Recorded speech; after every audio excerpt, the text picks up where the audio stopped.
I mean, it's been quite a year with the passing of so many important musicians and celebrities like Prince, Carrie Fisher, and most importantly, Harambe. And perhaps one of the most defining events of 2016 is the presidential election of Baby Fingers, Tiny Hands McGee, Donald Trump. Many Americans clearly feel it's important that we make America great again, because apparently the growing racial diversity of America is beginning to scare white people. Boo! So, in efforts to make 2017 an even better year, which seems almost impossible not to do, I've decided to make my New Year's resolution to be more sensitive to white people. Because if there's anything the presidential election has taught me, is that white people are oppressed, or at least perceive themselves to be, which got me thinking. Though racial bias and discrimination have improved tremendously since the 1960s and 70s, how that racism is expressed has changed too. Though we hear racially explicit discriminatory remarks less and less, they now appear in the form of racist undertones that are oftentimes easy to ignore. Because, you know, after a while it gets kind of old hearing, "Oh my God, Ty, you speak so well," when you know that by well they mean white. And it's instances like these that minorities are taught not to correct them in efforts to avoid racial confrontation. This inherent bias and avoidance of confrontation have paved the way for white people and their fragility. Robin DiAngelo, PhD, author, and diversity trainer, defines white fragility as a state in which even a minimal amount of racial stress becomes intolerable, triggering a range of defensive moves as a means to avoid racial confrontation. Basically, it's when white people get defensive, when you call them out on the racist shit they say. So today, we'll tiptoe around the problem that is white fragility. Next, we'll, trigger warning, discuss the compounding problems of implicit bias before finally addressing some solutions to make white America just a little more tolerable for the rest of us. So, what's white on top and black on bottom? Or brown? Or any other color that isn't white? Society. According to the Huffington Post on July 25th, 2016, white people in North America live in a societal environment that protects and insulates them from race-based stress. While your typical person of color has spent years developing a thick skin, and while black may not crack, the main takeaway here is that people of color put up with some pretty tough shit when it comes to systematic racial oppression. While your typical white American can go through many of their formative years without even having to think about race. So even hearing about racism can be quite traumatic. This adherence to white fragility can even be translated into tools as simple as language and word choice. Terms like inclusion and white privilege do so in a way that centers around whiteness while deflecting the stressful realities that racism causes. Anna Kegler, in her Huffington Post article entitled "The Sugar-Coated Language of White Fragility," explains that even words we use to talk about race does so in a way that protects white people from feeling their full impacts. For example, here's a list of things that we typically call supreme: pizza, tacos, the Supreme Court, and oh, almost forgot, white supremacy. It sounds kind of great, right? It would be more appropriately scary if we were to use a more actively negative term, like white domination or white oppressorship. This example and a plethora of others show the extent that our society will go through to protect white people from feeling things like anger, fear, and guilt.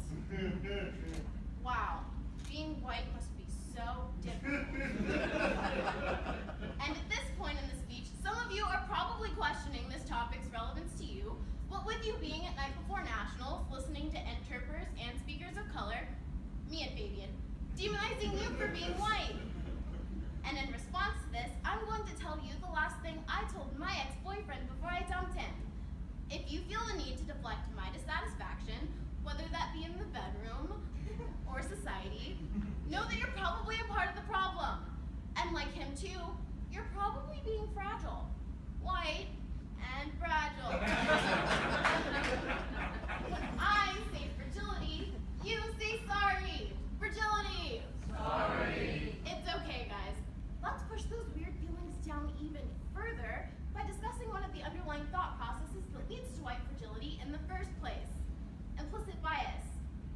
implicit bias can be defined as a psychological thought process where we categorize and process complex information. It's kind of like the autocorrect of psychology. You know that time that you meant to text your friend KK and your phone corrected it to KKK. And like autocorrect, these biases are almost never intentional, but their impacts are very real. According to the Washington Post on September 27, 2016, a study conducted by the Yale University Child Study Center asked more than 130 preschool teachers to watch video clips of children in classrooms. I know, usually this kind of shit gets you put on a national sex offender registry, but they were actually asked to look for signs of challenging behaviors. After looking at the clips, the teachers had spent longer amounts of time looking at black students than white students, and even longer looking at black boys, which, quite frankly, I don't blame them. I would too. Two key things. One, that, white people can be fragile, and two, that systematic racism expects everyone of color to just shut up and take it. But Title IX's taught me that that's not quite the way things work. So let's discuss some solutions. I have two. First, the IAT test. According to NEA Today on September 9th, 2016, reports that what's important to know about implicit bias is that once you're made aware of it, you can successfully mitigate the thoughts. Essentially, you can train your mind to catch yourself. Because we know you have a black friend. Unfortunately for Ben Carson and Kanye West, Donald Trump has too. The implicit aptitude test, or the IAT, is a test designed within social psychology meant to detect strengths between social concepts like black, white, and people of color, and initial perceptions like good and bad, or beautiful and ugly. The harder you have to think about a pairing, the longer your response time, thus revealing the implicit bias. Now, this test isn't meant to demonize you or call you a racist, the R word, but to simply bring awareness. Oftentimes, the test is just a reflection of the environment that you've grown up in. Even I have taken this test, and it revealed that I too have a slight bias in favor of white people. After you've taken the test, develop a sense of reflectiveness. So before saying, but hi, reverse racism is real. But hi, if Black Lives Matter, don't all lives matter? Because I'm not saying that white lives don't matter. I'm saying shut up and listen. Think before you speak, and above all else, take the focus off of yourself. Fortunately, that brings me to my second solution. I've created a first aid kit for people coming to terms with their white fragility. It includes, but is not limited to, the following 3 items. First, I've included these earplugs for when people around you are having conversations about race and you desperately need to block them out. And for extra protection, I've included a girthier black pair to penetrate your ears for maximum satisfaction. Next, I've included this hemorrhoid cream for when you start listening to those conversations and get a little butthurt. Finally, these Band-Aids to protect and heal you from the baggage from when you come to terms with your white fragility and family history of racial oppression. So overall, instead of fetishizing me by calling me pretty for a black girl or your milk chocolate African princess, how about I flip the script and I call you all my beautiful cocaine-colored mayonnaise monsters. Today, we discussed white fragility, its compounding problems of implicit bias, before finally addressing some important solutions. Many of you are probably sitting in your chairs wondering if I think you're all racists, but instead, think about this.